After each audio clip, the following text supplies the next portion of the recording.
Hello dear students, नमस्कार। हमारे YouTube channel SCC online classes में आपका स्वागत है। और जैसा कि आप सभी को पता है कि हमने अपने यूट्यूब चैनल पर क्लास 10th की एनसीईआरटी मैथ स्टार्ट कर दी है, जिसमें हमारी एक्सरसाइज 1.1 और 1.2 कंप्लीट हो चुकी है। अब हम चलते हैं एक्सरसाइज 1.3 की ओर, जिसमें हमने पहला और दूसरा क्वेश्चन भी कंप्लीट कर लिया था। ठीक है, तो उन वीडियो को आप जरूर देख लें, उसकी लिंक आपको इस वीडियो के डिस्क्रिप्शन में मिल जाएगी। अब चलिए हम करते हैं एक्सरसाइज 1.3 का क्वेश्चन नंबर तीसरा, जिसमें हमारे 3 पार्ट हैं। तो निम्न समय जो संख्याएं आपको दी गई हैं अपरिमेय संख्याएं, उनको सिद्ध करना है कि वो संख्याएं कैसी हैं, अपरिमेय हैं। 3 संख्याएं दी गई हैं, उनको सिद्ध करना है कि ये क्या है, अपरिमेय संख्याएं हैं। तो तीसरे क्वेश्चन में 3 पार्ट आपको दिए गए हैं। तो चलिए देखिए, हम देखते हैं तीसरे का पहला। हम देखते हैं तीसरे क्वेश्चन का पहला, ठीक है ना। तो बोलो तीसरे का पहला क्या है। 1/√2 आपको बताना है, सिद्ध करना कि 1/√2 क्या है, एक परिमेय संख्या है। तो हम भाषा लिख चुके हैं, इतना तो हमें ज्ञान हो ही गया है कि भाषा कैसे लिखी जाती है। तो अब बेटा चूंकि वीडियो लंबा ना हो जाए, इसलिए हम इसकी भाषा बोर्ड पे नहीं लिखेंगे, हम मात्र बोलेंगे। लिखना किसको है, आपको। तो अपना पेन कापी निकाल के जल्दी रेडी हो जाएं, जल्दी से जल्दी रेडी हो जाएं। बिल्कुल पेन पकड़ के रख लें, कॉपी पे हम बोल रहे, आप लिखते जाएं, ठीक है। क्योंकि हम बोर्ड पे लिखेंगे तो वीडियो ज्यादा लंबा होता है, इसलिए हमने 1-2 सवाल आपको बोर्ड पे लिखकर बता दिए, ठीक है। चलो जल्दी, हो गए रेडी, ठीक है। अच्छा आप वहां पे सुनो, कोई स्लाइड भी देखते जाना बीच बीच में, ऐसा नहीं कि हम यहाँ लगे रहे वहां वीडियो बंद हो जाए, ठीक है। चलिए देखिएगा, तो लिखो माना कि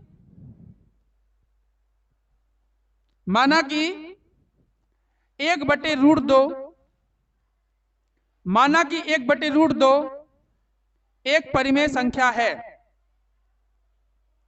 माना कि 1/√2 एक परिमेय संख्या है, क्योंकि पिछले सवालों में आपने देखा है कि अपरिमेय संख्या सिद्ध करने के लिए पहले हमें उल्टा मानना पड़ता है कि ये क्या है, ये परिमेय संख्या, इसलिए मान रहे हैं, ठीक है ना। लिख गया, माना कि 1/√2 एक अपरिमेय संख्या है। तो अब अपरिमेय है तो सॉरी एक परिमेय संख्या है, सॉरी क्या लिखना है, एक परिमेय संख्या है। अब जब परिमेय है तो हम उसको a/b के रूप में लिख सकते हैं, ठीक है ना।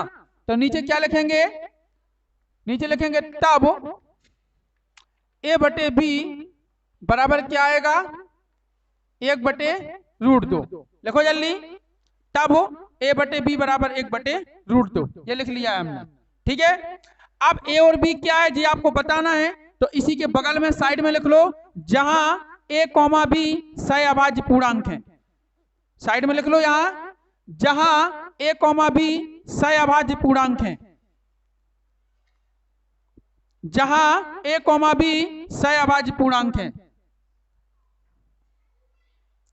लिख गया है, जहां a, b सहअभाज्य पूर्णांक है। अच्छा सहअभाज्य पूर्णांक का मतलब होना चाहिए पता, कल बताया था ना हमने। सहअभाज्य पूर्णांक क्या कहलाते हैं, ऐसे पूर्णांक मतलब ऐसी संख्याएं हैं जिनका महत्तम समापवर्तक कितना हो, 1 हो, एचसीएफ कितना हो, 1 हो, वो क्या कहलाते हैं बेटा, सहअभाज्य पूर्णांक कहलाते हैं। ओके चलिए अब क्या करना है, इसको थोड़ा सॉल्व करें। तो √2 का गुणा कहाँ करना है आपको, 1 a में, ठीक है ना। तो यहाँ पे कितना हो जाएगा आपके पास, a√2 बराबर, और b का 1 में गुणा करेंगे तो कितना आएगा आपका, b आएगा। क्या किया हमने बेटा, क्रॉस मल्टीप्लाई, कैंची गुणा किया। कैसा किया, कैंची गुणा। √2 का गुणा a में किया तो a√2 हो गया, और b का गुणा हमने 1 में किया तो b का बराबर b हो गया। अब फटाफट क्या करना है, दोनों पक्षों का वर्ग कर दो। क्या करो, दोनों पक्षों का वर्ग कर दो। तो लिख देना साइड में दोनों पक्षों का वर्ग करने पर, है ना। चलो वर्ग करेंगे तो कैसे होगा आपका, a√2 का क्या आएगा, होल स्क्वायर आएगा, और बराबर क्या बनेगा, b पे स्क्वायर बनेगा। क्लियर है, क्या बनेगा, b का स्क्वायर बनेगा, ठीक है। ये बिल्कुल सेम टू सेम पहले क्वेश्चन जैसा है, जैसा पहला किया ना हमने, बिल्कुल पहले जैसा है। फिर क्या करेंगे, चलिए अब वर्ग करो, तो 2 का वर्ग कितना, a का वर्ग कितना होगा, a², और √2 का वर्ग कितना होगा, केवल 2 होगा कि नहीं।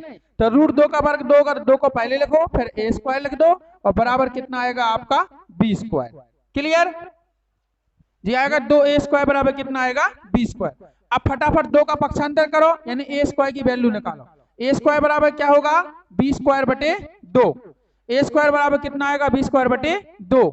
2 का हमने क्या कर दिया है बेटा, पक्षांतर, गुणा से कहां लाए, डिवाइड में लिया, भाग में लाए। क्लियर, आ गई समझ में। इसको समीकरण नंबर कितना दे दो, 1 दे दो। समीकरण कितना दे दो, 1। कोई दिक्कत है, नहीं है। अब देखिए फिर वही कंडीशन आ गई, देखो इधर बी स्क्वायर के बटे क्या लिखा है, 2 लिखा है, यानी 2 का भाग काय में जा रहा है, बी स्क्वायर में। बटे का मतलब यही होता कि नहीं, जब बटे में 2 लिखा है तो इसका मतलब है कि 2 का भाग बी स्क्वायर में जा रहा है। जा रहा है तो 2 का भाग बी में भी जाएगा, और जब बी में जाएगा तो बी 2 क्या माना जाएगा, बी का एक अभाज्य गुणनखंड माना जाएगा। क्योंकि अभाज्य गुणनखंड कौन होता है, जिसका उस संख्या में भाग चला जाए वही क्या कहलाता है, अभाज्य गुणनखंड कहलाता है। क्लियर, तो लिखो फटाफट, भाषा लिखो यहाँ नीचे, देखो चूंकि ए स्क्वायर कॉमा लगा दो, 2 से विभाज्य है या विभाजित है। चूंकि ए स्क्वायर 2 से विभाजित है, इसलिए ए भी 2 से विभाज्य होगा, इसलिए ए भी 2 से विभाजित होगा, इसलिए ए भी 2 से विभाजित होगा। क्लियर है, सबकी समझ में आएगी कि नहीं, आ गई।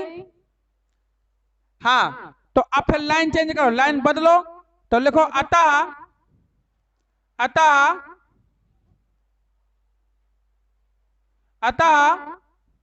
बी का अभाज्य गुणनखंड, अतः बी का अभाज्य गुणनखंड 2 होगा, अतः बी का अभाज्य गुणनखंड 2 होगा। और इस अतः वाली लाइन को दे दो समीकरण नंबर कितना, 2। अतः वाली लाइन को समीकरण नंबर कितना दे दो, 2 दे दो। ठीक है ना, तो बताओ बी का अभाज्य गुणनखंड कितना है, 2 है। बी का अभाज्य गुणनखंड कितना है, 2 है। अब क्या करना है, बी का अभाज्य गुणनखंड 2 है, तो बी बराबर क्या मान लेना है आपको, 2m। बी बराबर कितना मानना है, 2m, क्योंकि बी का अभाज्य गुणनखंड 2 निकला कि नहीं, इसलिए हम क्या मानेंगे, अब बी बराबर कितना करेंगे बेटा, 2m। लिखो जल्दी, अब बी बराबर 2m, और साइड में लिखो जहां m एक पूर्णांक है, जहां m क्या है, एक पूर्णांक है, जहां m एक पूर्णांक है। क्लियर है, लिख गया। अब क्या करो, इसका जो b का मान है 2m वो कहां रख दो, समीकरण 1 में। तो लिखो समीकरण 1 से, समीकरण 1 से लिखते जाओ साथ में, तो कितना हो जाएगा, ए स्क्वायर बराबर बी स्क्वायर है, बी के स्थान पर क्या रखना है, 2m, तो क्या रखेंगे, 2m करेंगे और होल स्क्वायर कर देंगे, और बटे कितना है 2, तो क्या लिख दो, बटे 2 लिख दो। ओके, समझ में आ गया ना। चलिए हम क्या करेंगे बेटा, इधर ए स्क्वायर इक्वल टू, अच्छा 2 का वर्ग कितना होगा, 4 होगा, और कितना आएगा m स्क्वायर, और बटे कितना आएगा आपका 2। ठीक है, इतनी बात समझ में आ गई। हाँ, 2 से 4 को काट दो, तो 2 दूनी कितना आएगा, 4 आएगा। ठीक है ना, तो ए स्क्वायर बराबर कितना बचेगा आपके पास, 2m स्क्वायर, इतनी बचेगा। राज यहां नीचे कटेगा क्या, बोर्ड कट रहा हो, इतना आ गो, आगे चले, नीचे लिखे का नहीं आप, हाँ है ऊपर से लिखे। चलो ए स्क्वायर बराबर कितना आ गया बेटा, 2m स्क्वायर। अब आपको क्या करना है, ये 2 गुणा में है ना, इसका क्या करना है, भाग में पक्षांतर करना है, तो ये किसके बटे में आएगा, ए स्क्वायर के बटे में। ठीक है ना, तो यहां से कर रहे हैं हम, अब कहां से, यहां से। चलिए देखिए, तो m स्क्वायर बराबर कितना आएगा बेटा, ए स्क्वायर, और बटे कितना आएगा 2, ऐसे आएगा, क्योंकि 2 को किसके बटे में जाना है, ए स्क्वायर के बटे में, तो m स्क्वायर बचेगा, तो m स्क्वायर बराबर क्या बचेगा, ए स्क्वायर बटे 2, तो m स्क्वायर बराबर कितना आ गया, ए स्क्वायर बटे 2। बताओ बेटा सवाल समझ में आ रहा है कि नहीं, ऐसा नहीं कि हम बोलते जाए तो हम हाँ हाँ कहते जाओ, हाँ नहीं कहना है। यदि नहीं आते हैं तो आपको बीच में पूछ लेना है कि सर हमें यहाँ पे समझ में नहीं आया, हम पुनः दोबारा समझाएंगे, ठीक है।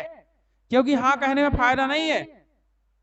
अगर समझ में आ रहा है तो ठीक है, और नहीं आ रहा है तो टोको बीच में, बोलो हमसे, हम बार बार आपको बताएंगे, ठीक है।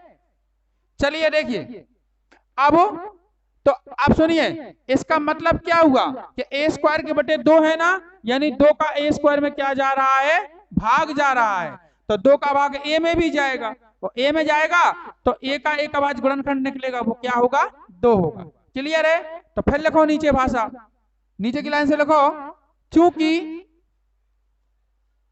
चूंकि ए स्क्वायर,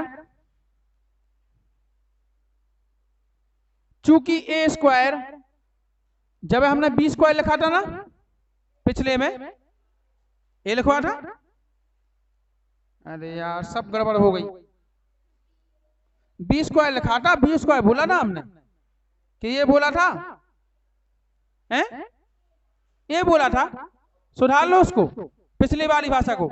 चूंकि बी स्क्वायर 2 से विभाजित है इसलिए बी भी 2 से विभाजित होगा, और गलती से बोल गया ए स्क्वायर की जगह बी स्क्वायर कह दो और ए की जगह क्या कर दो, बी कर दो, सुधार दो, ठीक है। सो फिर क्या लिखने, अतः बी का अभाज्य गुणनखंड 2 होगा, बी आई को लिखो अभाज्य गुणनखंड, अतः बी का अभाज्य गुणनखंड 2 होगा, ठीक है। अब तो बी बराबर कितना होगा, 2m, सुधर गया, कोई दिक्कत क्या है कि जल्दी जल्दी से अपन बोलते रहते हैं ना तो कुछ बोलना पड़ता है, कुछ भूल जाता है, इसलिए सॉरी, थोड़ी मोड़ी गलती होती रहती है, अपन इंसान है, भगवान थोड़ी है ना। अब यहाँ आएगा ए स्क्वायर, क्योंकि 2 का भाग काय में जा रहा है, ए स्क्वायर में, लेकिन यहाँ पे कमी आपकी है कि जब आपको समझ में आ रही तो आपको बोलना चाहिए कि सर 2 का भाग तो बी में जा रहा है, ए में थोड़ी जा रहा है, आप ए क्यों लिखवा रहे हैं, तो बोलना चाहिए ना। होशियार बच्चों की निशानी यही होती है कि अगर टीचर कहीं गलती कर रहा है तो बच्चे तुरंत टोकने के, नहीं सर ऐसा नहीं है ऐसा, तब टीचर को बहुत खुशी होती है कि वाह हमारे लाडले कितने होशियार हो गए, होती है कि नहीं। तो इसलिए आपको ध्यान रखना है, कहीं जैसे हम तो बहुत सारे सवाल करवा रहे हैं, कहीं धोखे से गलती भूल जाती है तो आपको कम से कम टोकना चाहिए, हमें अच्छा लगता, लेकिन अब ऐसा करना है। चलो देखो, तो हम क्या लिखेंगे, ए स्क्वायर में 2 का भाग जा रहा है, तो देखो चूंकि ए स्क्वायर 2 से विभाजित है, चूंकि ए स्क्वायर 2 से विभाजित है इसलिए ए भी 2 से विभाजित होगा, ए भी 2 से विभाजित होगा, इसलिए ए भी 2 से विभाजित होगा। अतः ए स्क्वायर का वो, अतः ए का अभाज्य गुणनखंड 2 होगा, अतः ए का अभाज्य गुणनखंड 2 होगा, अतः ए का अभाज्य गुणनखंड 2 होगा, ठीक है। इस लाइन को, अतः वाली लाइन को समीकरण नंबर 3 दे दो बेटा, 3 दे दिया। आप सुनो, 2 में मतलब समीकरण 2 में क्या लिख रहे कि बी को अभाज्य गुणनखंड 2 है, लिखा ना। समीकरण 3 में क्या लिखा कि ए का अभाज्य गुणनखंड कितना है, 2 है। तो भैया ए और बी का अभाज्य गुणनखंड कितना है, 2 है, यानी ए का भी 2 है और बी का भी 2 है, यानी ए और बी को महत्तम समापवर्तक का वो कितना आएगा, 2 ही आएगा कि नहीं आएगा।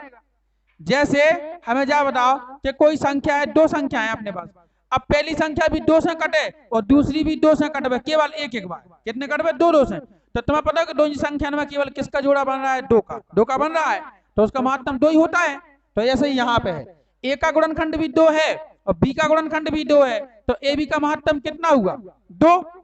अब महत्तम 2 हुआ तो क्या वो सहभाज्य पूर्णांक हो जाएंगे, नहीं होंगे। क्यों नहीं होंगे, क्योंकि हमने क्या बोला कि सहभाज्य पूर्णांक वे पूर्णांक होते हैं जिनका महत्तम समापवर्तक कितना हो, 1 हो, लेकिन इसका द्वारा 2, तो हमारी कल्पना गलत है कि नहीं, गलत है। तो हम क्या कह सकते हैं कि मतलब जो 1/√2 वो परिमेय संख्या नहीं है, अब नहीं है तो क्या होगी, फिर अपरिमेय होगी। क्लियर। तो यही सब बातें आपको लिखना है, तो चलो हम लिखवा रहे, कैसे लिखना, लिखो।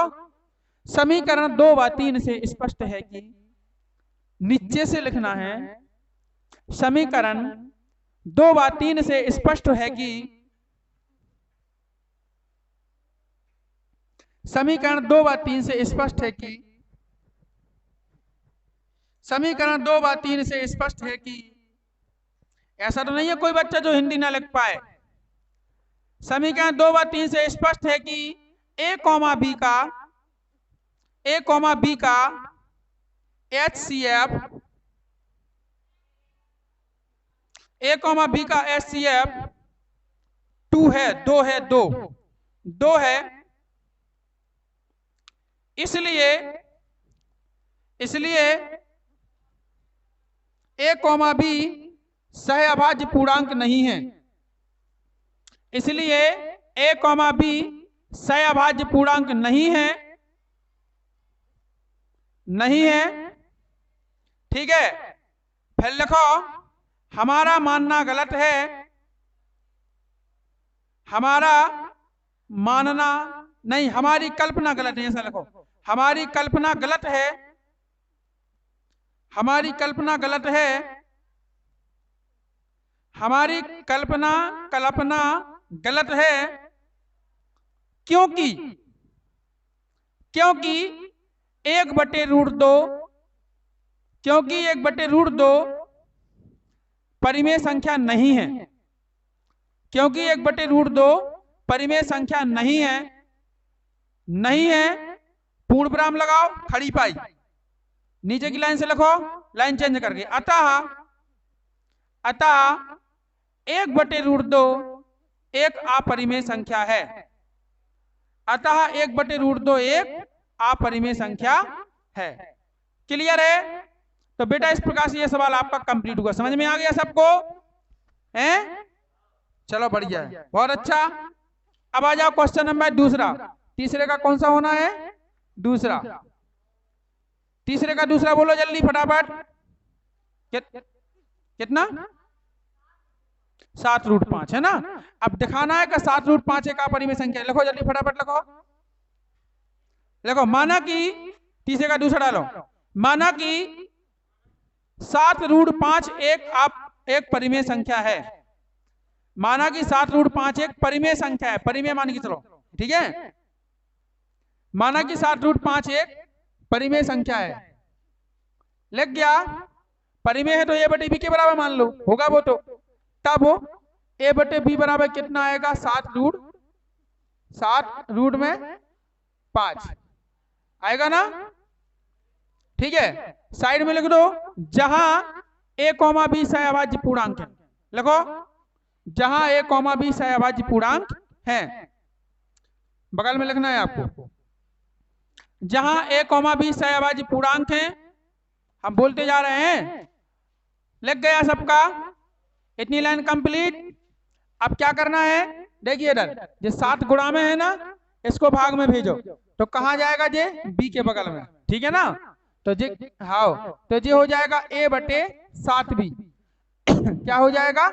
a/7b और बराबर इधर की जगह कितना बचेगा? केवल रूट में 5 बचेगा, ठीक है ना। जे हो जाएगा बेटा a/7b और बराबर क्या आएगा? रूट में 5। कुछ नहीं किया है, 7 को हमने ट्रांसफर कर दिया है कि तुम अपने ग्रुप में जाओ, हमारे पास नहीं रहो, ठीक है ना। ट्रांसफर कर दिया है हमने। तो a/7b बराबर कितना हो गया? √5। क्लियर? बस हो गया सवाल। छोटी सी भाषा लिखना है, ये बहुत सिंपल है, छोटा सा। देखो नीचे बोले, इतना होने के बाद बोले, देखो चूंकि a/7b, पहले इस साइड को लेना है ना। चूंकि a/7b, ये वाली साइड, चूंकि a/7b एक परिमेय संख्या है। सही बात है, परिमेय तो दिखाई रही, मैं रूट चढ़ूंगा? रूट है का a/7b में? नहीं है ना, तो परिमेय तो है ही बा। लेकिन जा है कि ये परिमेय है तो ये साइड भी कैसी होगी? परिमेय होगी। लेकिन जा होता परिमेय, समझ रहे? इसलिए देखो चूंकि a/7b एक परिमेय संख्या है, एक परिमेय संख्या है, इसलिए जब एक साइड इक्वल होती है तो दूसरी साइड भी इक्वल होती है। ध्यान रखना, साइड दोनों बराबर की हकदार होती हैं। तो देखो इसलिए √5 भी एक अपरिमेय संख्या होगी, वो √5 भी एक परिमेय संख्या होगी। इसलिए √5 भी एक परिमेय संख्या होगी, √5 भी एक परिमेय संख्या होगी। हो गया?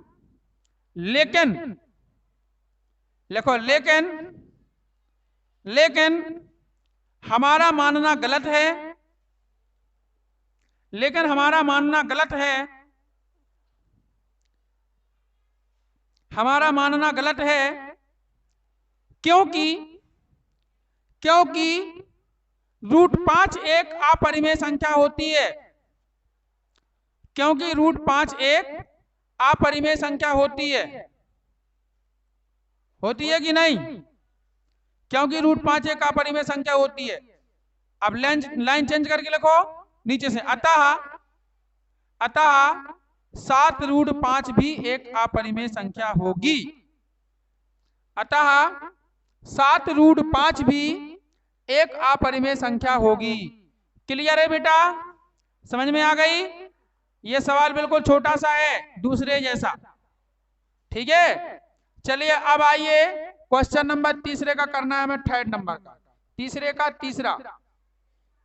का तीसरा कितना है बेटा? 6 + √2।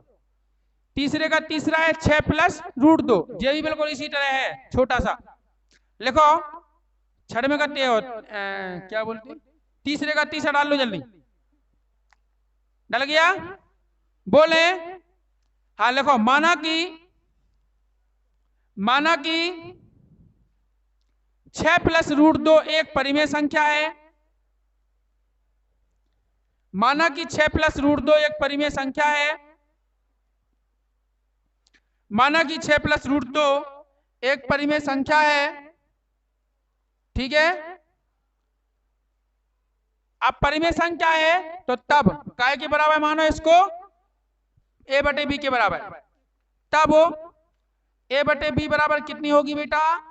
6 + में √2। कोई दिक्कत? ऐसी होगा। साइड में लिख दो, जहां a, b सहअभाज्य पूर्णांक हैं। जहां a, b सहअभाज्य पूर्णांक हैं। क्या हो गया? गुस्सा आ रही क्या? जहां a, b सहअभाज्य पूर्णांक हैं। क्लियर है बेटा? चलिएगा अब आइए इसके नीचे इसको करेंगे हम पक्षांतर। किसको? देखो a/b पे रूट तो नहीं है ना, तो बिना रूट वाली संख्या को पक्षांतर कर दो, यानी 6 का पक्षांतर होगा तो प्लस का 6 तो काय में आएगा? इस साइड माइनस में। ओके, तो यहाँ पे होगा आपका a/b और -6 बराबर, तो इधर क्या बचा? रूट में 2 बचा। ओके, चलिए भिन्न कीजिए। भिन्न करेंगे, एलसीएम कितना आएगा आपका? b आएगा, तो b का गुणा 6 में होगा, है ना? तो a+ कितना आएगा? a+ 6b हो जाएगा। कितना हो जाएगा? a+ 6b, और बराबर क्या बचेगा? इधर रूट में 2 बचेगा। a+ 6b/b बराबर रूट में 2। इतना बच रहा, भिन्न करने से इतना आ रहा। देखो आया समझ में? बेटा तुम लोग बोलते क्यों नहीं? हाँ तो बोल दिया करे कि हाँ आ गया सबको। इतना बोल देंगे इतना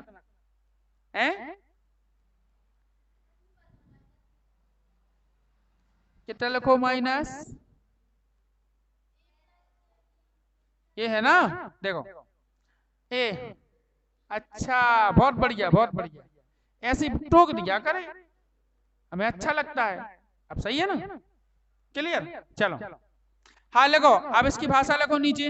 हो गया सवाल, बस बोले लिखो, चूंकि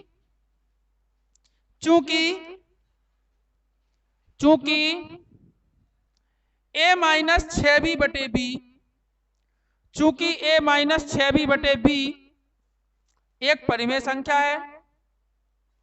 चूंकि a-6b/b एक परिमेय संख्या है, इसलिए √2 भी एक परिमेय संख्या होगी। इसलिए √2 भी एक परिमेय संख्या होगी। लग गया? क्योंकि बेटा जब ये पक्ष परिमेय संख्या का है तो ये पक्ष भी कैसा होगा? परिमेय संख्या होगा। ये क्या कहता है? गणित का सिद्धांत कहता है। गणित का सिद्धांत क्या कहता है? कि दोनों साइड हमेशा क्या होती है? इक्वल होती हैं। लेकिन पहले से हम जानते हैं कि √2 कहूं परिमेय हो ही नहीं सकता। ठीक है ना? तो हमारा मानना गलत है। तो क्या लिखेंगे, चूंकि ये -6b/b एक परिमेय संख्या है इसलिए √2 भी एक परिमेय संख्या होगी। लेकिन हमारा मानना गलत है, लेकिन हमारा मानना गलत है, लेकिन हमारा मानना गलत है। बहुत मजा आता है पता है इन प्रश्नावलियों करने में, लेकिन हमारा मानना गलत है क्योंकि √2 एक अपरिमेय संख्या नहीं। हमारा मानना गलत है, हाउ, क्योंकि √2 परिमेय संख्या नहीं है, √2 परिमेय संख्या नहीं है। अब नहीं है तो नहीं चलो, अतः 6 + √2 एक अपरिमेय संख्या है। अतः 6 + √2 एक अपरिमेय संख्या है। अतः 6 + √2 एक अपरिमेय संख्या है। ठीक है बेटा, इस प्रकार से हमारी ये एक्सरसाइज कंप्लीट हुई। अब बताइए किसी को कुछ पूछना है? नहीं पूछना है ना? वैसे तो इतने अच्छे से बता दिया कि आपके अंदर ये जिज्ञासा ही नहीं होगी कि हम कुछ पूछ रहे हैं, कुछ बचा ही नहीं होगा। डाउट तो हमने पहले से पूरे खत्म कर दिए, समझ रहे? अब जैसे कोई बच्चा है, अब वो रसगुल्ले की बाल्टी के पास जाए और पूरे रसगुल्ला खा ले में, ठीक है। अब दूसरा व्यक्ति आए और उससे पूछे क्यों भाई रसगुल्ला तो नहीं खाना, तो क्या पूछेगा? वो नहीं पूछेगा ना, क्योंकि वो तो पहले से ही खा चुका है बाल्टी में। तो ऐसे ही होता है कि आपको कोई डाउट ही नहीं रह गया, हमने पहले ही से आपको सब कुछ बता दिया, अब आप क्या पूछो। तो बेटा इस प्रकार से हमारी ये प्रश्नावली एक्सरसाइज कंप्लीट हुई। अगले लेक्चर में हम 1.4 स्टार्ट करेंगे प्रश्नावली। यदि आपको वीडियो पसंद आया हो तो वीडियो को लाइक करें, शेयर करें और कमेंट जरूर करें, ठीक है। और हाँ, हमारे चैनल को सब्सक्राइब करें और बेल आइकन प्रेस करें, ठीक है, ताकि बेल आइकन प्रेस करके और ऑल पर क्लिक कर दें ताकि आगे आने वाले सभी वीडियो के नोटिफिकेशन आपको मिलते रहें। और हमारे चैनल को सब्सक्राइब करें, सभी बच्चों से सब्सक्राइब करो, उन्हें शेयर करो, उन्हें समझाएं कि बेटा कि भैया इस चैनल के माध्यम से सर से फिजिक्स और मैथ पढ़ो। अगर आपने हमारे साथ मेहनत कर ली, अच्छे से पढ़ लिया, तो हम गारंटी दे रहे, 100% गारंटी के साथ बोल रहे कि एग्जाम 2023 और 24 में आपको मैथ और क्या नाम उसमें फिजिक्स में 90+ नंबर आएंगे। इस बात की गारंटी है। जय हिंद बच्चों, वंदे मातरम।